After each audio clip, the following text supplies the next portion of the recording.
Okay.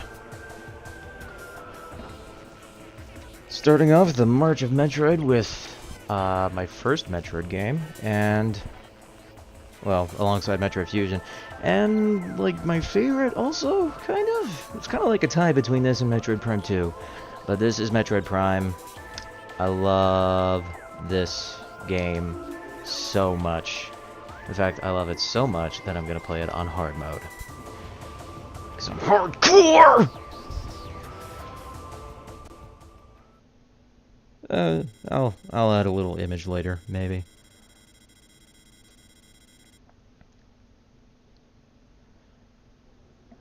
So the visuals of this game haven't aged the best, as evidenced by the really obvious space box that you can see here. I mean, they still look pretty good. Well, for the most part, I guess. I don't know. What's interesting is that originally during this whole part, there was going to be like a voice-over, and it was going to be done by Jennifer Hale, who voices Samus in this game. And she voices Samus across all the Metroid Prime games, actually. For some reason they cut it out, but it kind of resurfaces in Super Smash Bros. Brawl. They mix it into the menu title theme from this game, the medley that they used, except that they didn't use the Jennifer Hale voiceover. They used, like, some generic Samus Aran defeated the space pirates on the planet Zemus guy. And it's also the same guy who shouts, "Samus is under fire!"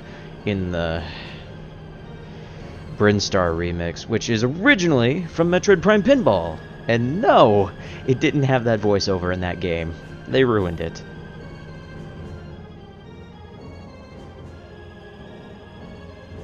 Yeah, the texture work on Samus hasn't aged 100% that well, but it does improve in Metroid Prime 2. In fact, pretty much everything about the visuals in this game is improved in Metroid Prime 2.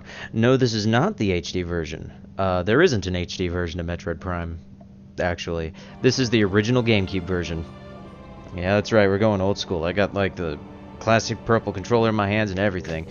So you're going to hear a lot of shoulder pad clicking, I bet.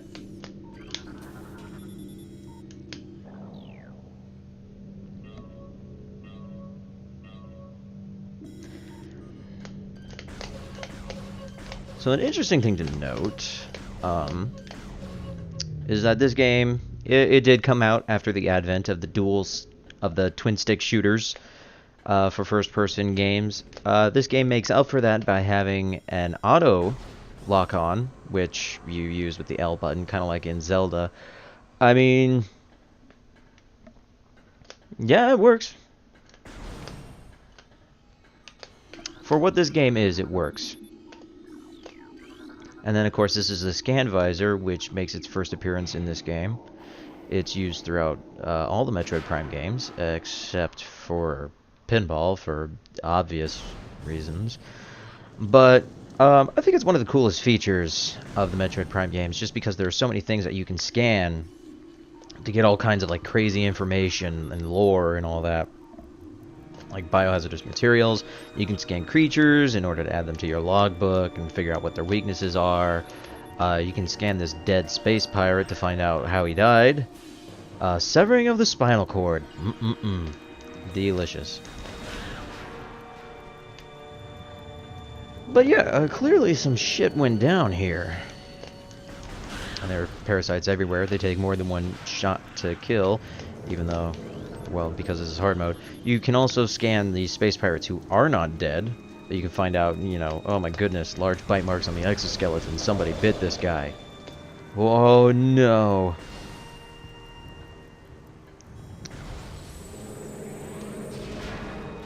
And an interesting trend that this game starts is starting Samus out pretty well equipped.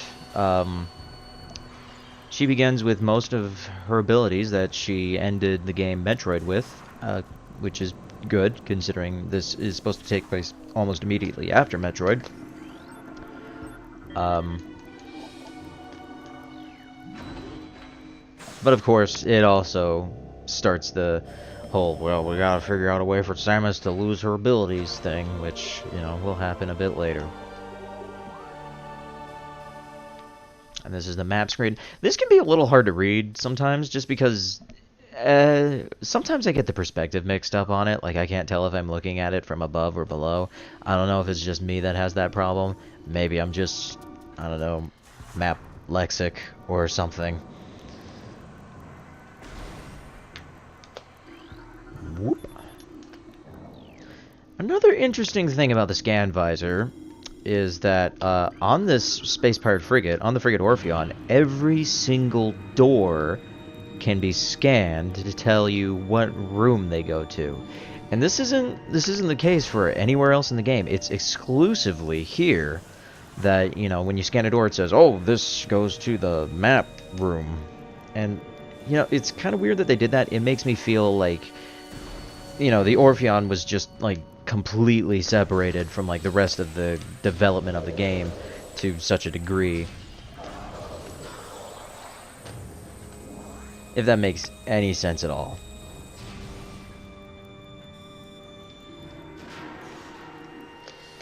You've got the missile launcher. And of course, missile pickups, which you can scan, and you can add them to your logbook and all that stuff. There's a lot of scannable things. In fact, I should have scanned that turret. I mean, I'm not really going to be going for a 100% run super intensely, but another thing, this Space Pirate log can be missed. You don't want to miss this, because if you miss it and you don't scan it here, you will never get a chance to scan it again. And it's pretty much just, oh hey, check it out, Samus is totally awesome, and she blew up a whole planet full of space pirates. Woo. Another cool thing is that you can scan all these, oh, as soon as I stop that thing from shooting at me. There we go.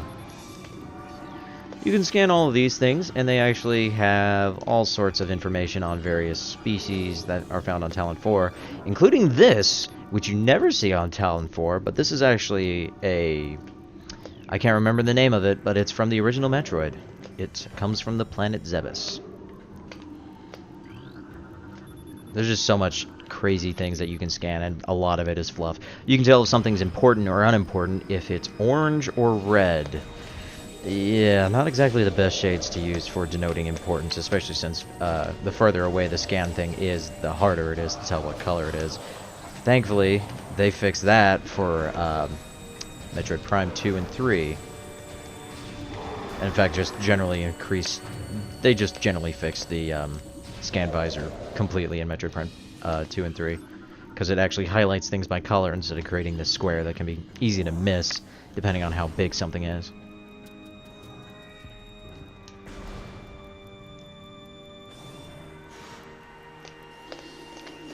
Oh, here we go. Ow. Yep, okay.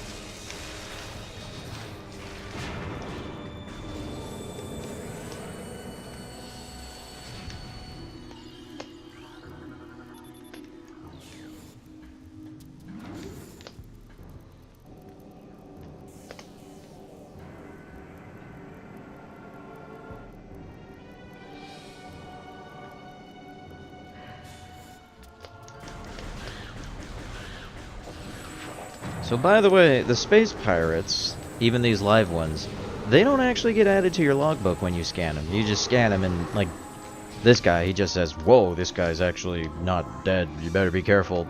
Shoot all your missiles. And all the other ones are just in various states of dying and or death. No, you did not tell me you were going to see Black Panther in 4D for free. What even is 4D?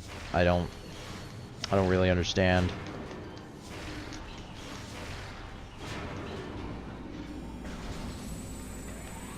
Oh, another great thing is that you can use the charge beam to draw on pickups, which is really good. And then there are save stations. Of course, a staple of the series since Metroid 2 on the Game Boy. Oop, I didn't want to scan that guy. Okay, yep. Death caused by cranial trauma. Somebody punched him in the face.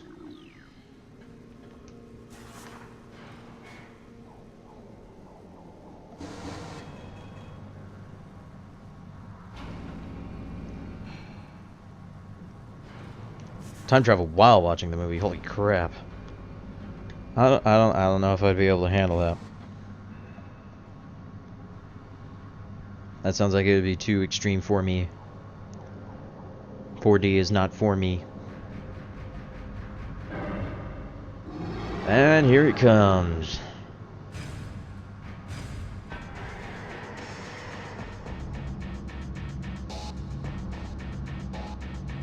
I don't know, that sounds kind of obnoxious. Anyway, it's the Parasite Queen.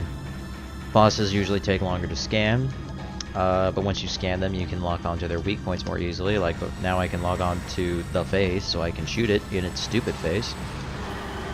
Unless it moves like that. I mean, this is a pretty easy boss fight, to be fair. The most difficult part is when this happens, and then it's like, oh no, I might not be able to hit it now, darn. I'll just spam shots until I can. And then guessing which way the shields are going to be moving so that you can more properly kick its ass, pretty much. You can dash to the side using the jump button. This is the source of a lot of skips in the original Metroid Prime, to the point where in later versions of the game they patch it out. Well, they don't patch the dash out entirely, they just patch out when you're able to use it, basically. Like, there are some points in the game where like you can use the dash to get to ledges and stuff that you aren't normally able to until later in the game, and then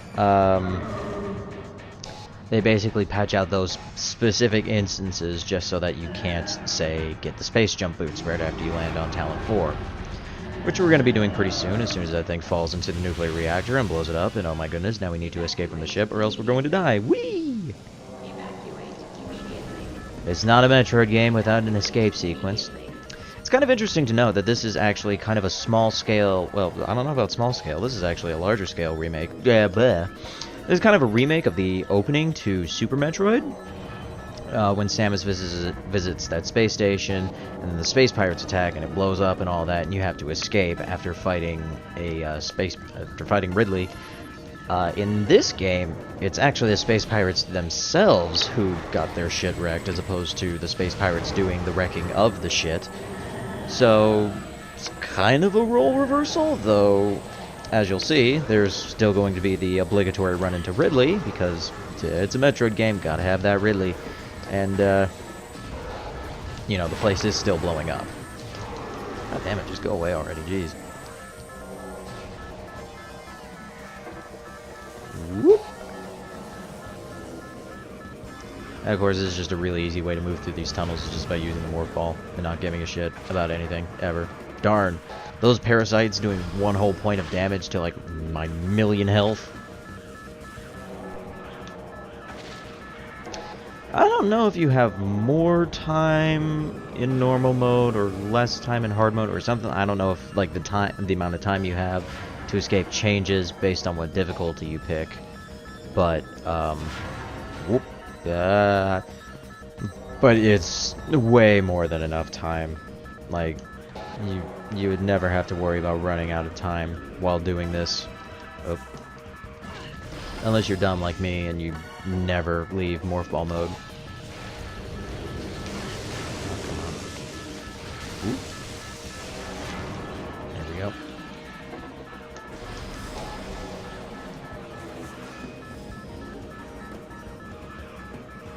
Oh no, parasite.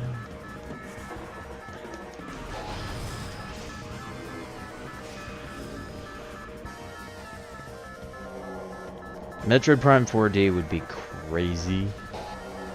I would love to play this game in 4D. Oh my goodness. This thing can actually instantly kill you.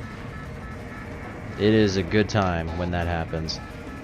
I can't remember if it happened to me my first time or not, but I I found out through experience, so... It wasn't just something I read, it was something that actually happened to yours truly. Oh my god, it's really...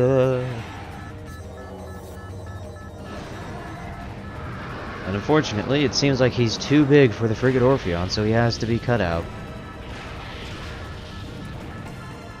Damn it! I really thought he'd be dead! This is the one power-up you have that isn't in the original Metroid, the grapple beam.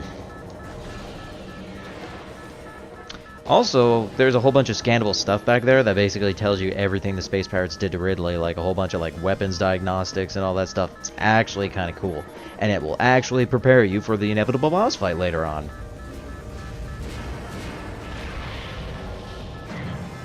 And who gives a shit about Kraid? Certainly not the people working at Nintendo. Oh. Various suit malfunction, morph ball malfunction, missile malfunction, charge beam malfunction, grapple beam malfunction. Okay, so basically everything except being able to shoot things. And even then, I'm not entirely sure. Room depressurizing, yada yada yada yada yada, come on. Thank you.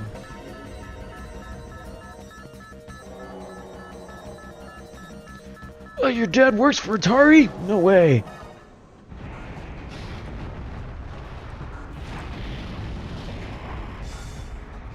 Physics! Of course he can flap his wings against the vacuum of space. Makes perfect sense. I don't understand how that wouldn't work. It's brilliant.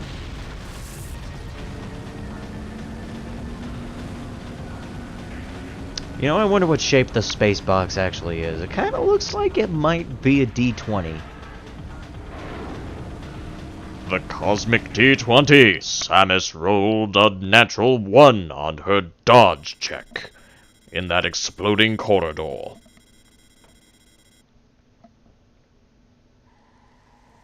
You know, I would love it if Metroid was in Prime 4. I legitimately, it'd be great if Kraid made some kind of appearance in Prime 4, because Kraid hasn't made a 3D appearance. He was supposed to appear in this game, but he got cut at like the last minute or something like that.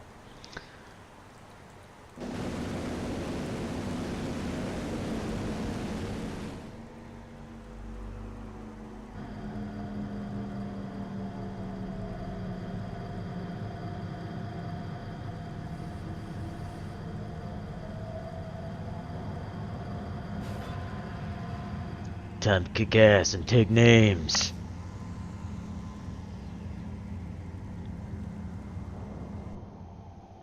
Yes, please. So this is the Talon Overworld. It is pretty much an analog to, Criteria from Super Metroid. A lot of Metroid Prime, is kind of just taking ideas from... Your Majesty, Kraid and his minions have seized the planet of Talon 4.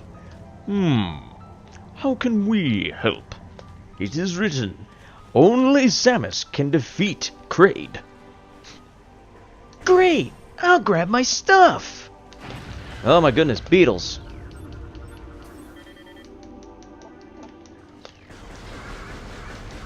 That'd take 1,000,000 hits to kill. Maybe playing on hard mode wasn't the best idea. Okay, here we go.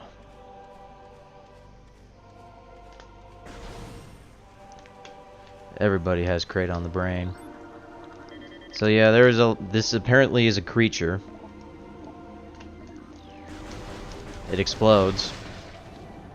It's pretty much just like a health pickup kind of thing. These are zoomers. Pretty much ripped straight out of the original Metroid. Blast caps. There's a gamer around here somewhere, which is basically, I don't know, the buzzy beetle of zoomers. Zoop. Oh, there it is. Yeah, because you need to blow these guys up with a missile.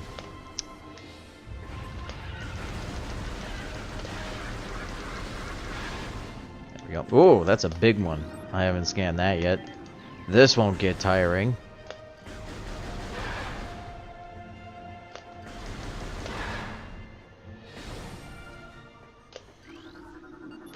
And here we go, to Chozo Ruins West. It is actually very nice that the elevators actually tell you which cardinal direction of each area you go to. It kind of helps orient yourself a little bit, I guess.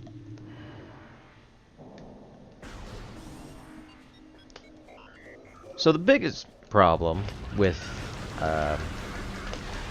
abnormal seismic activity detect, you can actually turn these hints off, which I'm going to do right now. Boop boop. Oh no, not that one. Shit, which one is it? Oh, it's under visor. That makes sense, I think. There we go. That'll work.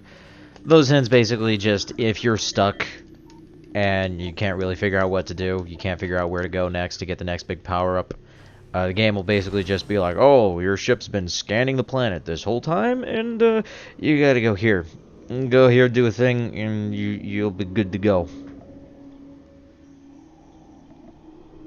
It'll also tell you if you're, like, bumping your head against a wall. Like, there are some areas where you can't reach now, but you can reach later, and if you keep trying to reach the unreachable place, the game will just be like, dude, stop. You can't. Just don't. You're making me cry. You are actually making the video game cry. It's sad.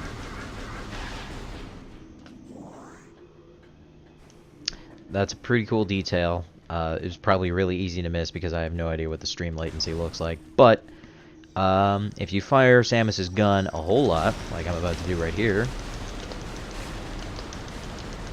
and you just fire it a whole bunch, like a million times, you gotta do it a lot. You gotta do it way a lot.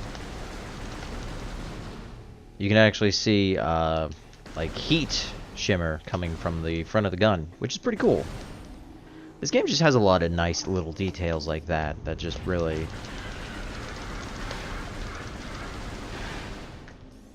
makes it feel more real, if that makes any sense. And of course, those shimmering walls are various bits of Chozo lore. You can basically find the backstory of pretty much everything in the game just by running around with your scan visor on and scanning everything that is scannable.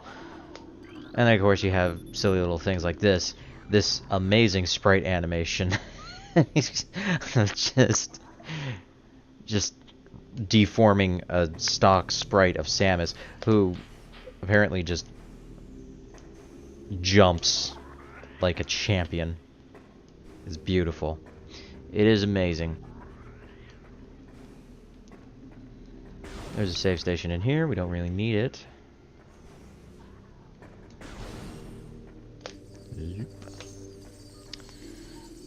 Ah.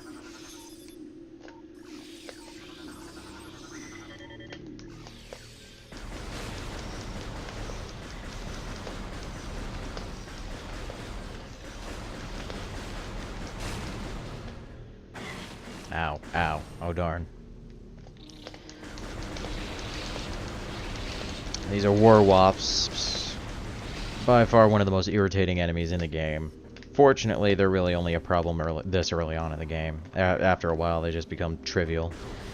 But this early on, when there's a lot of them, and it being the Chozo Ruins, there are a lot of them. They're just kind of a pain in the neck. And there's like 3 or 4 different variants of it. This box almost always has large energy in it, even if you don't need it.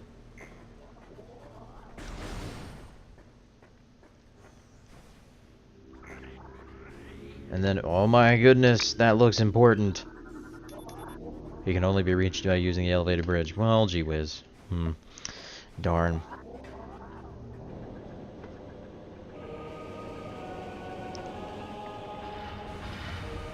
Well, that's inconvenient. And that's also inconvenient. You could actually hear Samus's danger siren go off as the water reaches near. So these are ram war wasps, which I should scan before they become completely missable. Whoa.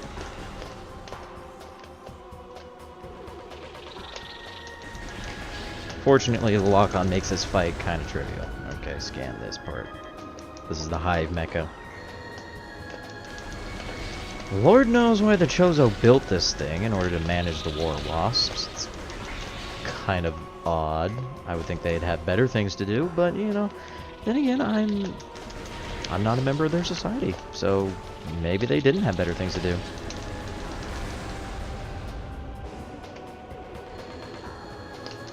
Yes, this music is very good. It also gets a pretty boss remix in Metroid Prime Pinball. Metroid Prime Pinball, I think, is a very underrated game. I mean, it is inherently silly. It is, after all, playing pinball as Samus, but it makes a hell of a lot more sense than Mario Pinball Land.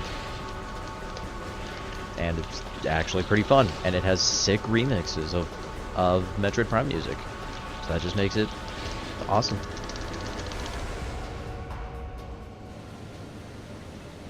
Get wrecked, Hive Mecha!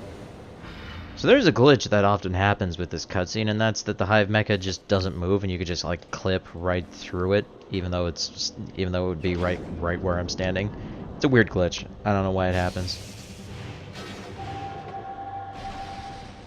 Ho ho! We have the missile launcher.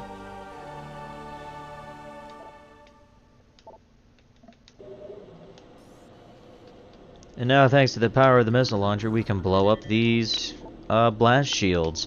This technically is missable because these never regenerate, so if you blow them all up without scanning them, you can't scan them again. And this is an energy tank. Basically the heart containers of the game. They just increase your energy by 100 units. Pretty handy to have in hard mode. So like I said, I have no idea if this is going to be a 100% run, but I do generally remember where most everything in this game is. Generally, I'm usually able to get all the pickups without a strategy guide most of the time. Sometimes I just forget. Scan logs and all that stuff, though, I mean, like, I usually miss something. And the something I usually miss is the ice shriek bats. Hate those things. Hate those things so much. Because they're just a pain. I need to scan these.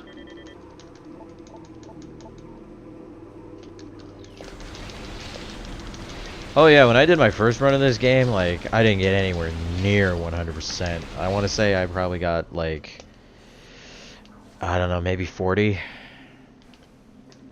Yeah, the percent only counts your item pickups as well. It doesn't actually count your scans. But of course you need to get all the scans so that you can unlock cool art galleries and all that.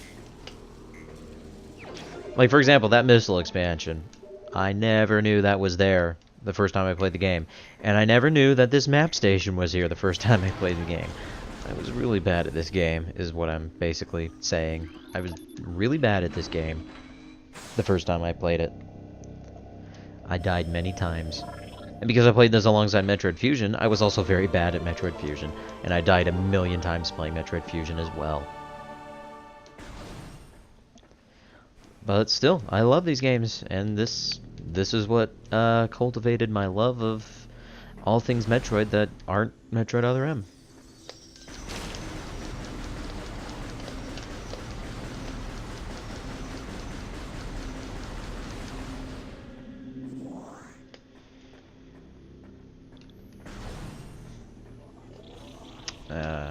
Forget this. Ain't nobody got time for that. I should scan these. I think I forgot to scan these the first time I came through. There we go. Boop.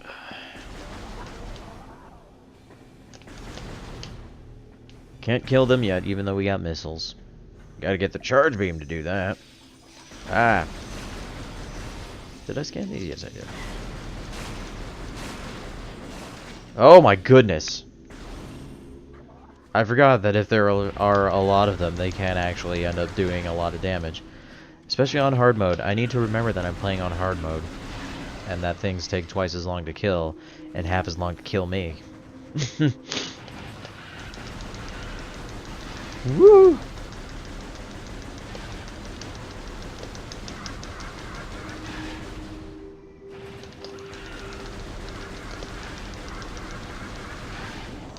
There we go. Boom. Bayday bang, bayday boom.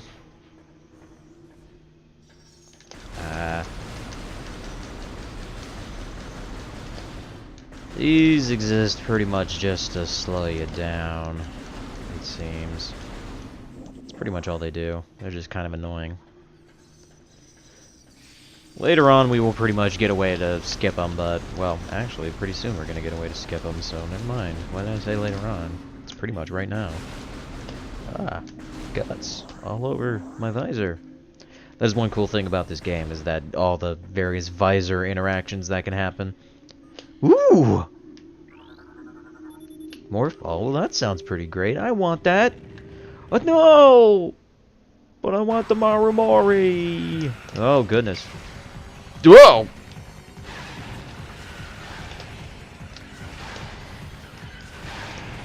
I have not seen that happen before.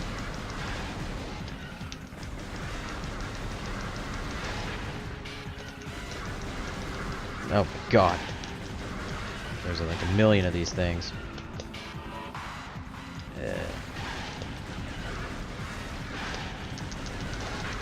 Good job, me. Use up all your missiles before the actual boss fight.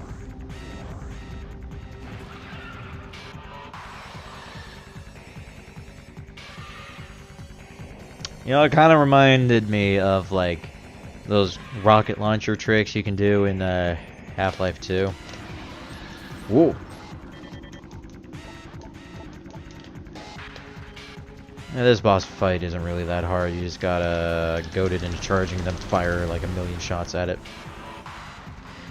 Or fire missiles at it if you have missiles, which I used up, because I'm dumb.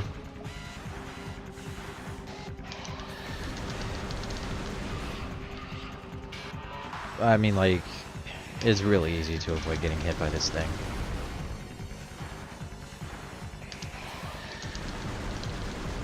Like, it will not correct its path after it starts, like, its charge animation, so you just don't have to worry about it at all. Ah!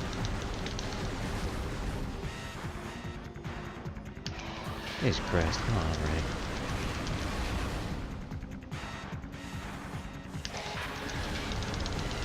There we go. God damn.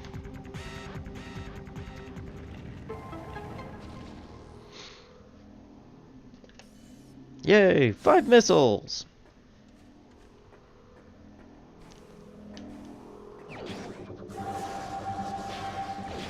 And nobody knows how this works.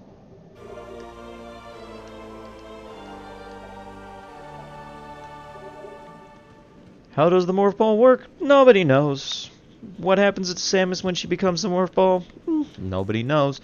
At least it looks slightly plausible in that the size of the morph ball is roughly the size of Samus rolled up into a ball, judging by that cutscene. But then you get like the crazy Variasuit shoulders, which are both much larger than Samus's own head. And, you know, you just really start thinking about it, and then eventually you realize, wait a minute, I really shouldn't be asking questions about this, because who cares? It's just a video game. Why not worry about it? Never. Oh.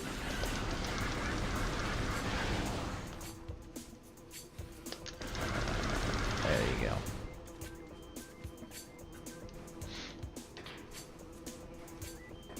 Yeah, that's a fantastic thing about, like, in Universe 2, there is actually a scan you can get later on by the space pirates, and they're just like, how the heck does this work? We need to figure out how this works! And they don't figure out how it works. And they eventually decide to give up after, well, let's just say that the pirate with the severed spinal cord on the Orpheon got off easy. He probably died quickly. Anyway, here's a neat thing. You can shoot these birds. I don't know why, but I got intense fun out of this when I was younger. It probably means I'm a terrible human being.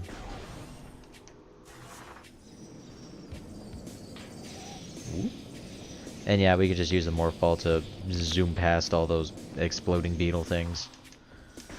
'Cause who cares? Oh. More Chozo lore. Great poison. Oh, dang! This actually mentioned Samus's name, I think. That is actually an important thing to note, because there are differences between this version of the game that I'm playing now and the version of the game that was released in the PAL regions and eventually used as the base for the Trilogy re-release. Basically, Nintendo actually did not have a lot of faith in this game. Imagine that. Entrusting one of their, you know, I really can't even say it's a beloved property. I mean, Samus did have Smash Brothers representation, but entrusting one of their properties to a pretty much brand new Western development studio, Retro Studios in Texas, you know, they didn't really have a whole lot of faith in this game.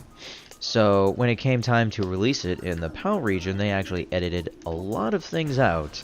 A few things being the aforementioned, like, dash skips, because Retro Studios just does not like sequence breaking at all. And I'm not even joking about that. But they also edited out a lot of scan logs. A fair amount of Chozo lore and pirate data was edited or removed entirely in order to remove any connections with previous Metroid games, pretty much. One of the only survivors is actually the scan log you get on the Orpheon that says, well, dang, Samus blew up our base on Zebes. That really sucks.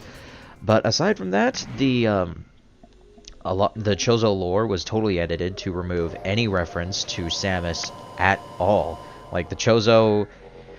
In the North American original release, it's implied that the reason Samus finds all these power-ups all over the place is because the Chozo could see the future, and were like, oh hey, Samus is going to be here to save the day, we'd better leave some stuff so she can get it.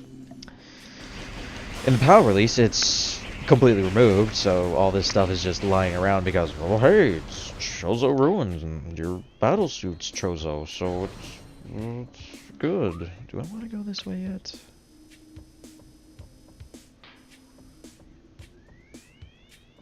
No, I want to go that way later.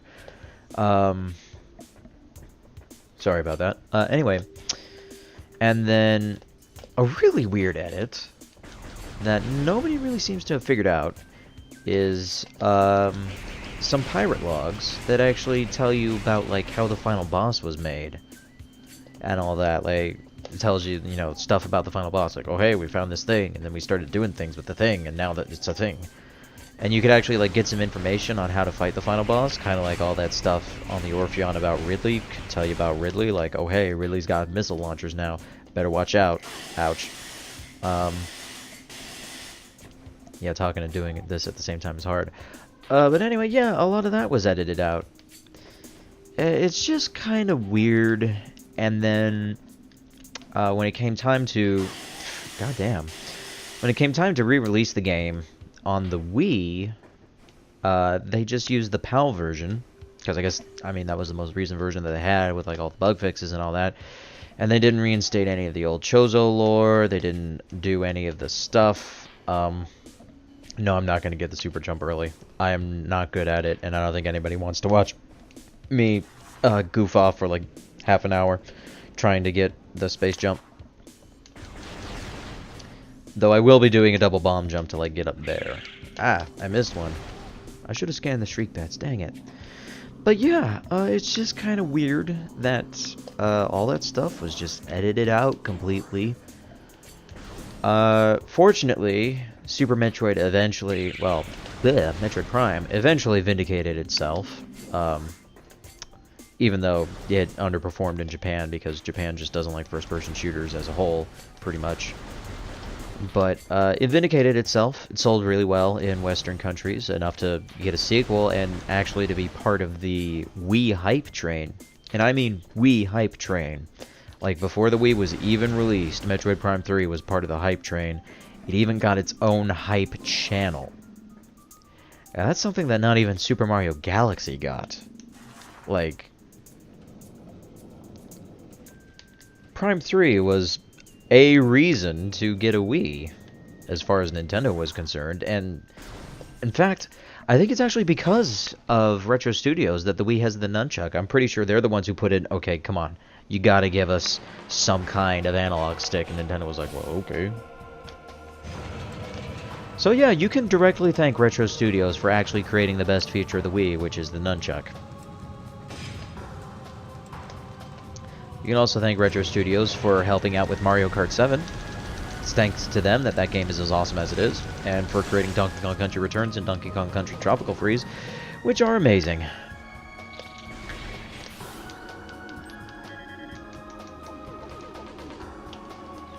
Well, I should scan this guy too, before I forget. There we go. God damn. Oop. Come on. I don't want to aim at that guy. Oh. Bad cycle. Doo-ba-doo. Oh.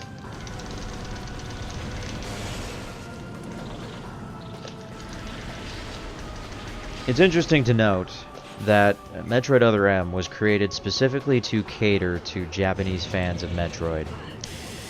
And in so doing, it actually kind of missed why people like Metroid in the first place, and ended up underperforming in Japan as well. So yes, even Japan did not like the Metroid game that was made specifically for them.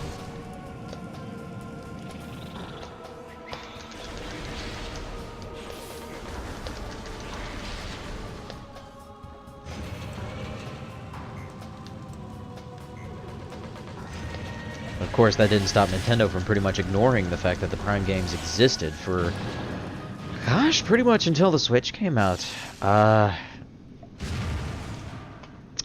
think pretty much the only reason Prime gets as much representation as it does in Super Smash Bros. Brawl is because it was just the most recent Metroid thing out there, so there wasn't really anything else to draw upon. That's why it has so many trophies and whatnot. But come Smash 4, pretty much only Dark Samus and a couple of Samus's alternate colors reference Metroid Prime. And you know, a couple of the music tracks, but that's just because they have to, you know, reuse those all the time. But yeah, it's kind of weird, but then again, Nintendo just seems to have a general, like, I don't know, they seem to be ashamed of the GameCube era as a whole. They seem to be trying their best to ignore that it happened for some reason.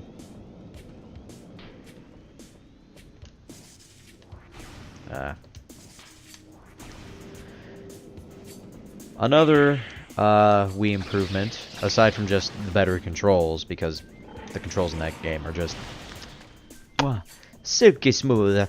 An improvement in the Wii version actually comes from Prime 3. They added in the jump ball, which you can use by just shaking the Wii remote while Samus is in Morph Ball form. It's a neat feature. So when I was younger, and the first time I played this game, I had no idea that you could just do this.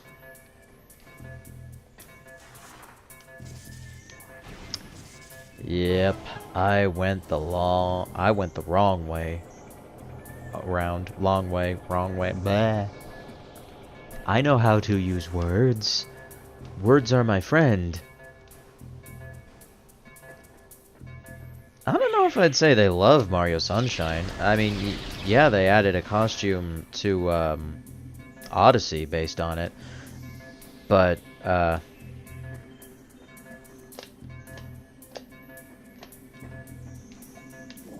I haven't seen the Piantas in recent memory. I think the last time they appeared was in Galaxy 2.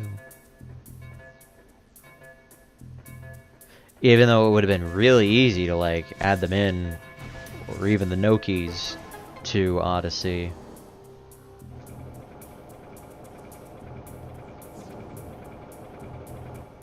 Well, hey, I could be wrong. Maybe they're referencing it more often. I don't know.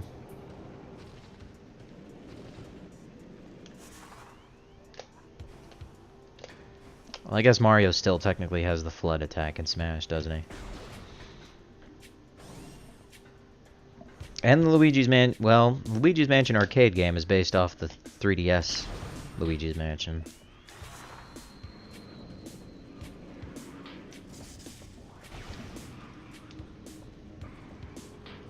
Yep. Here we go. It was a strong word.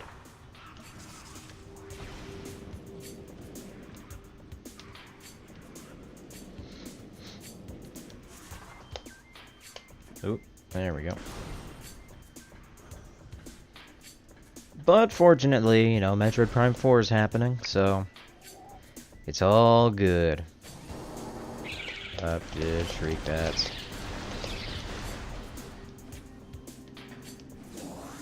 Here we go.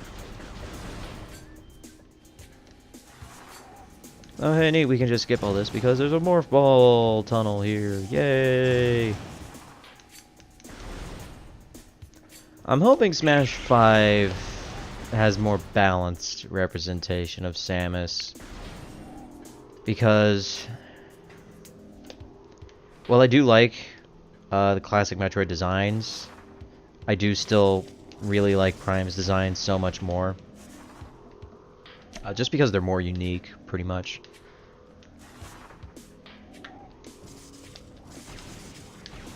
I don't want to waste too much time on trying to do that.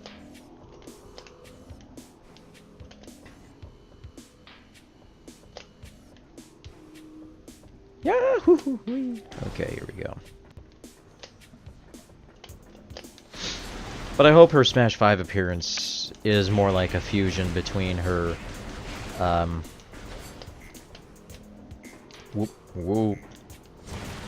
Prime look and her classic look. Kind of like it was in Brawl. Like, Brawl kind of looked like a combination of the two. Whereas Smash 4 is just, oh hey, other M. Like it, or else. Even though her design's a little bit better in Smash, like Pursuit's a bit bulkier, but still I'm gonna be that guy and I'm just gonna complain about it because I hate Metroid Other M.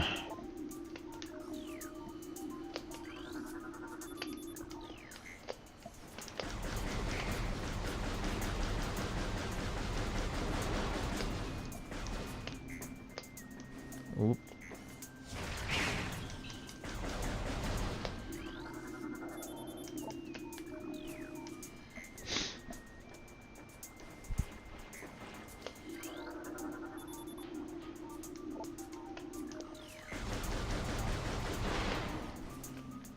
Well, assuming the next Smash game isn't just a port of the Wii U and 3DS version, I really don't know what else they could... Well, I mean, they could call it one of any other things that fans have created a fake logo for, like Super Smash Brothers Crusade... hang on, sorry. Super Smash Brothers Crusade! Or something like that. I don't know if they... Well, then again, they might just go the Mario Kart route and just call it Smash 5. I mean...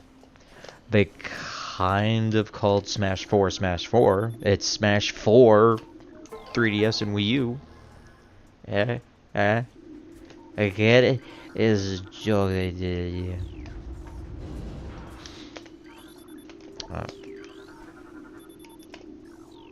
I think this is one of the Chozo lores that's missing in the Wii version.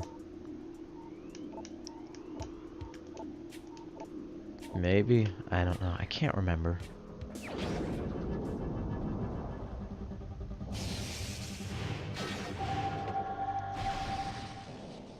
Super Smash Brothers for Wii U is not a good name, yeah. Like, even when Xander Mobus had to do the classic title shout for, like, the 50 Facts video or whatever, like, it just sounded so weird. It's just, Super Smash Brothers for Wii U! It's just like,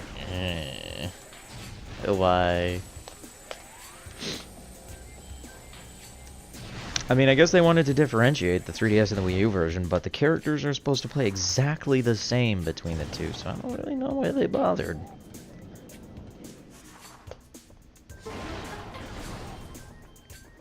At least we got some cool characters for Smash 4, like Bayonetta and Shulk. Boom.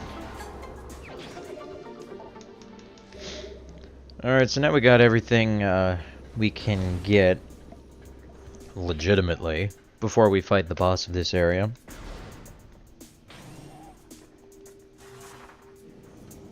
Oh yeah, that's right, you're going to be streaming the Wii version, aren't you?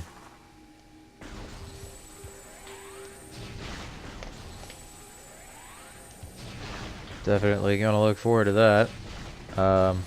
That's assuming you get all the lore, and I remember to keep track of which ones I got and which ones you got. I don't know. Oh, here's a graphical effect that's not in the Wii version. Look at that. The water ripples. That and a lot. Well, yeah, I love Smash 4. I think Smash 4 is like the best official Smash game. I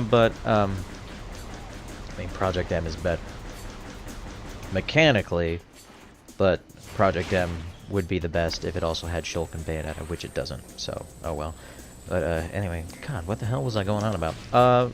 Yeah, the rippling water and a number of other graphical effects are completely missing from the Wii version for, I think, coding reasons. Like, the way that they programmed them just made it way too difficult to retrofit them. Like, in general, you know where Samus's arm cannon is going to be in this game. Like, you just always know. Just because of the, you know, it's always going to be in the lower right corner of the screen, and it's always going to be facing in, like, this direction or whatever. In the Wii version, you can, like, move it around, point it around, up and down, and all around. So, I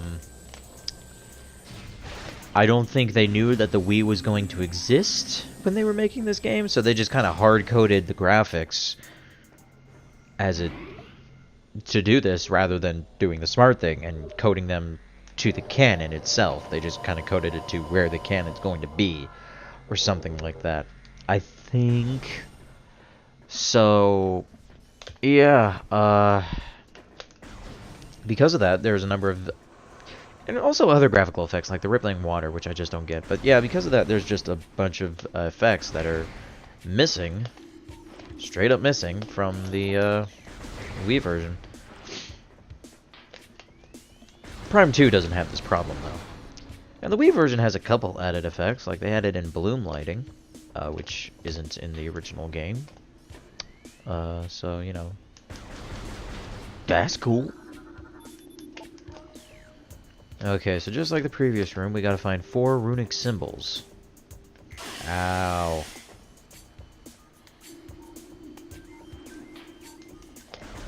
I'm pretty sure that's the only one that's on ground floor, but I just like to be thorough. Oh. Nope, it's just, oh my goodness, this tree is gross. Okay. There is a runic symbol right here. Yes.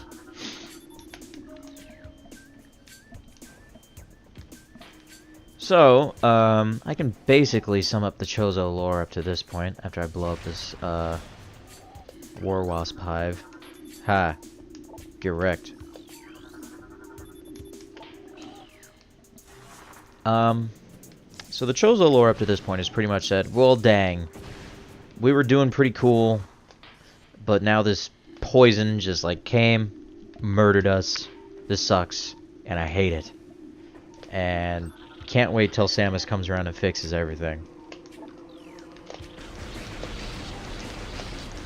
So if you're very new to, like, Metroid and Metroid Prime and all that, and you're just like, well, great poison, well, I bet that's this gross poison water that's, you know, covering Chozo Ruins right now and ruining everything. Gross poison water, ew, gross, grody, nobody likes that. I can understand why the Chozo wouldn't like this stuff, but, I mean, would it really pull them out of, you know, enlightenment, basically? Because that's basically what these Chozo achieved, is enlightenment, really. They ascended to a higher plane of existence. So yeah, if you're new to Metroid, you'd probably just assume, well, okay, so all this stuff is the poison, so if I kill the poison thing, I don't have to worry about it anymore. Yay! But, it's not really a spoiler, because this game's really old. Pretty much right after you fight the next boss, you know, all the poison goes away, because it was the source of all this poison. You read a thing that says, oh, by the way, that wasn't the poison. Something else was. Something a lot worse was. And you're like, oh. Well, dang. That can't be good.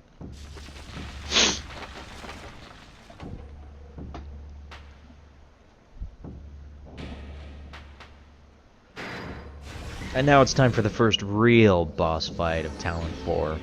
And by first real boss fight, I mean the first one that actually has a health meter. Interesting fact, this boss fight's music actually has a glitch. It only loops the first half. Probably for related reasons as to why a whole bunch of like other voice audio is missing. But, oh yeah, by the way, you also have to scan the tentacles. They are a separate entity, I believe, yes. So, you know, that was good on him. You don't have to scan the mirrors, though. You can't scan the mirrors, what? Oh, no, yeah, you can. So, yeah, you just have to shoot the mirrors, and then... Oh, no! Blech. So after you do that, it opens up the paths to these morph ball slots, turn into a morph ball, slide on in.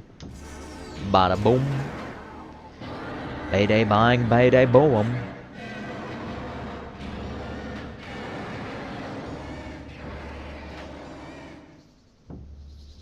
That's evil plant creature du jour. Well, technically it's called Flagra. Is that how you pronounce it? Flagra?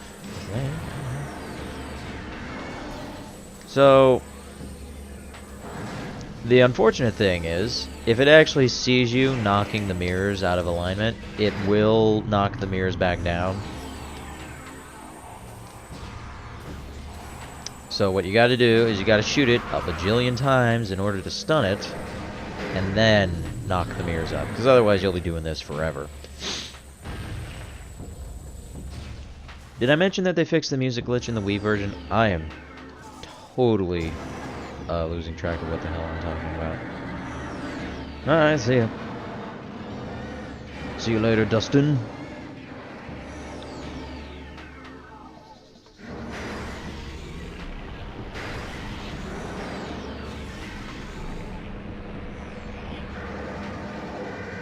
Oop.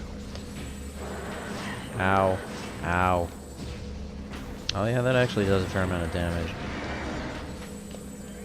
Oh, come on. Fortunately, a fully charged charge shot is enough to knock the mirrors out of alignment. I think with missiles it takes a couple. We can test this theory. Maybe it just takes one. Oh, it does just take one. Okay, cool.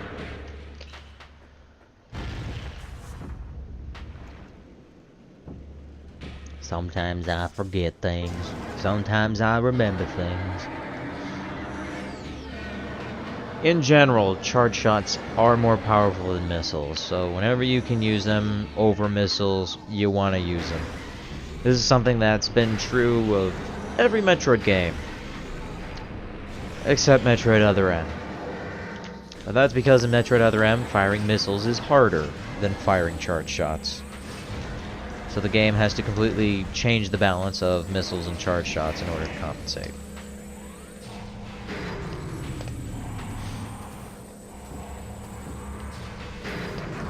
Oh, okay, hang on.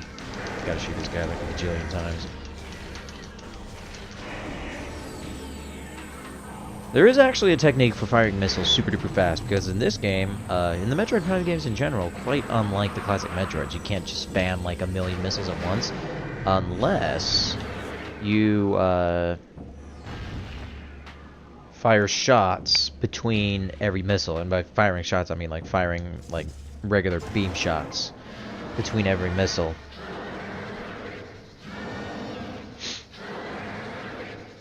Ah, no, I have been defeated.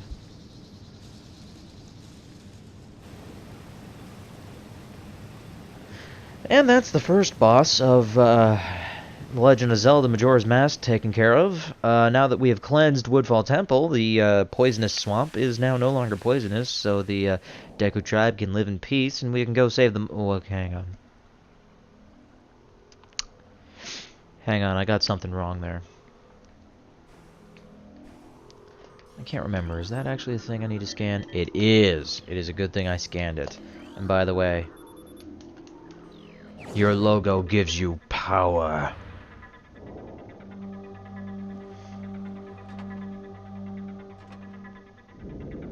I remember thinking this was really cool when I first played this game.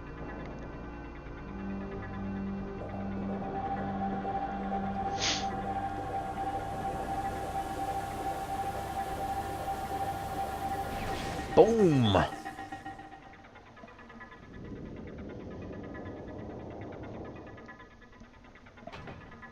Miss Iran is packing heat. Literally. We got the Various suit. We can now access dangerously hot areas. So now she can eat all the spicy Cheetos she wants. But you cannot actually go back to previous areas in the game at this point. This is one of the few cases where the game actually locks a door behind you completely and doesn't let you backtrack. I say that. You can just loop around after you go through this door here. And it's actually pretty easy to do. But, yeah, that door gets locked until much later in the game. There is a way to unlock it early, but I am nowhere near good enough at this game in order to do that, so I'm not even going to be trying to do that. Oh, that's Ultra Energy right there. That's the good shit. That's a whole energy tank.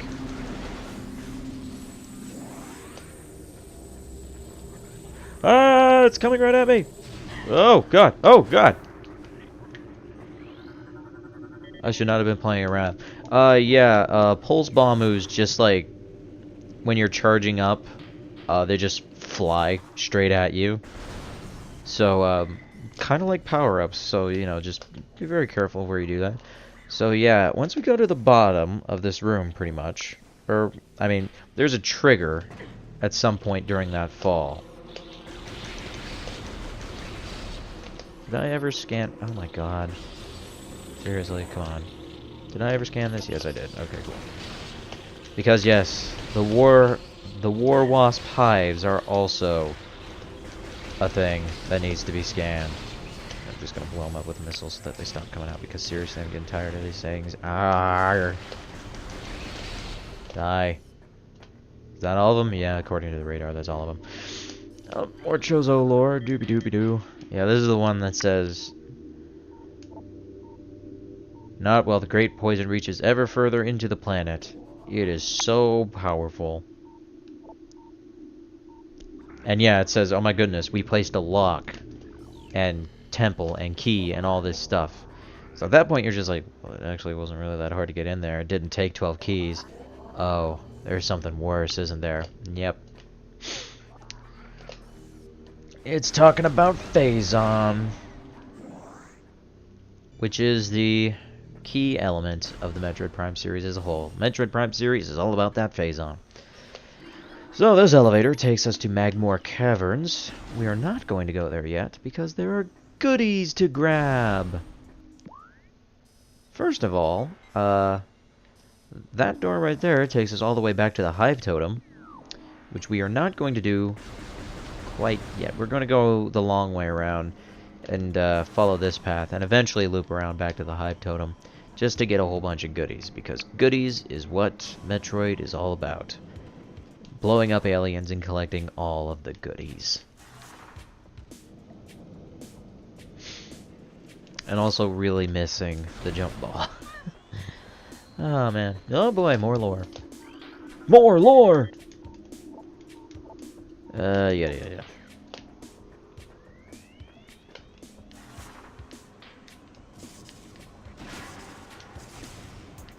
Oop.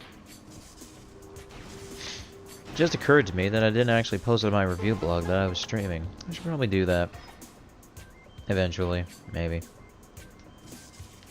Nope. After I get to a point that is good for the stream to pause. And this is one of those cases where you need to double bomb jump. I don't think you ever need to use it in-game, like a normal playthrough where you're not like trying to collect everything. But there are quite a few secrets where you gotta get good at that double bomb jump, so... It is not a bad idea to practice it. Hooray, charge shots. They kill beetles in one shot. But then again, so do missiles. It's just, we have unlimited charge shots, they just take a while to build up, whereas missiles are more limited. But eventually we're gonna have like 250 of the things, so saying they're limited is a little facetious, I guess. Doop-a-doop-a-doop.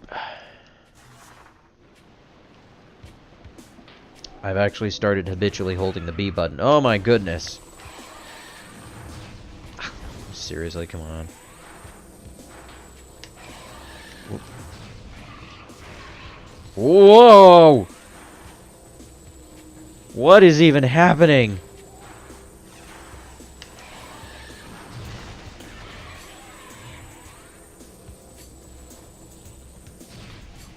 Man, that was weird.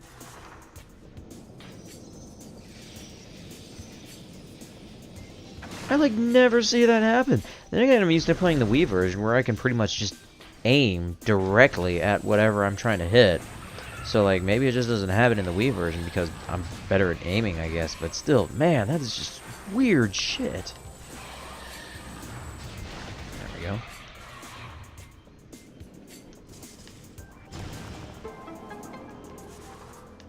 Yep, another missile expansion.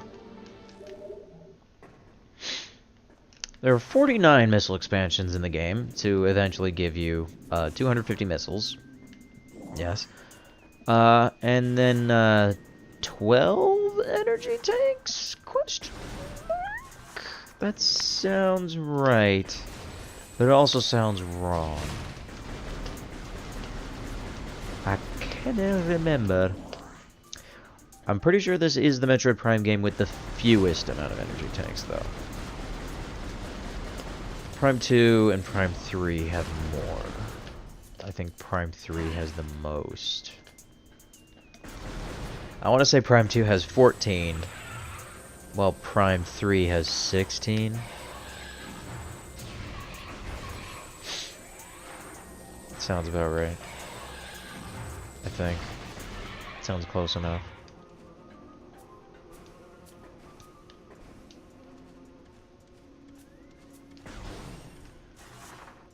Whoop, whoop, whoop.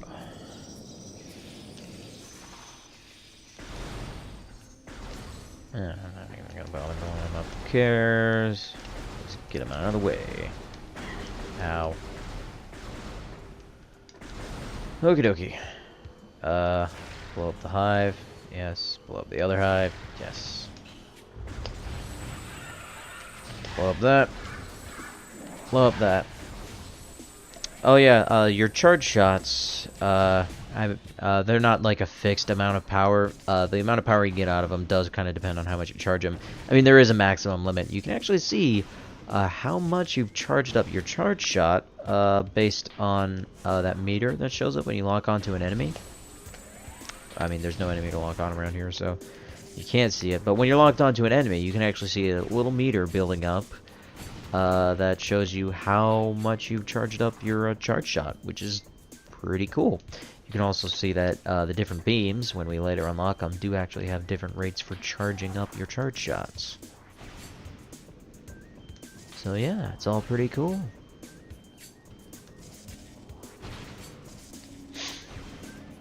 Just grab another missile expansion. How many missiles are we carrying right now? Looks like 40. So a lot, basically. Other cool features about this game, you can actually turn off a majority of the HUD if you want, leaving pretty much only the health meter. You can also turn off Samus's helmet displays, you know, the bits of her helmet that you're seeing right now. You can turn that off too, which is pretty neat.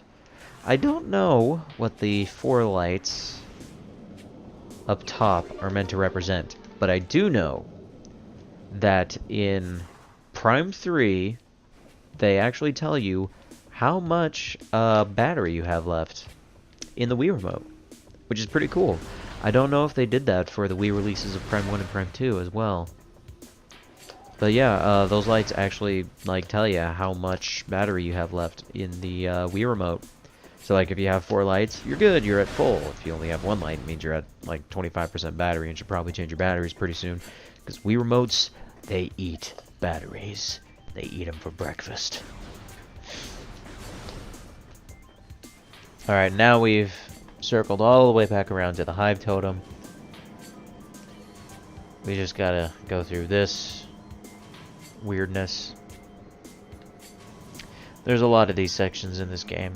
The Prime games feature a lot of morph balling, which is kind of cool, honestly.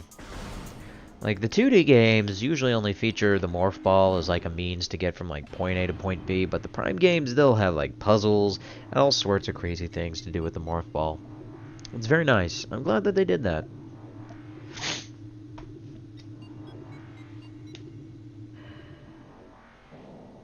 Alright, so now we're here in Magmar Caverns.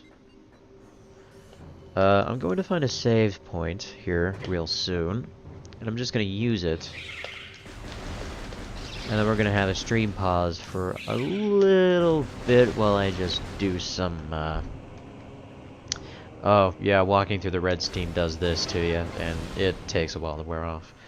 But yeah, I'm mostly going to do some, custodial stuff right now. Ending a current recording, starting a new recording, all that jazz. So, just hang tight for a little bit, and I will be right back.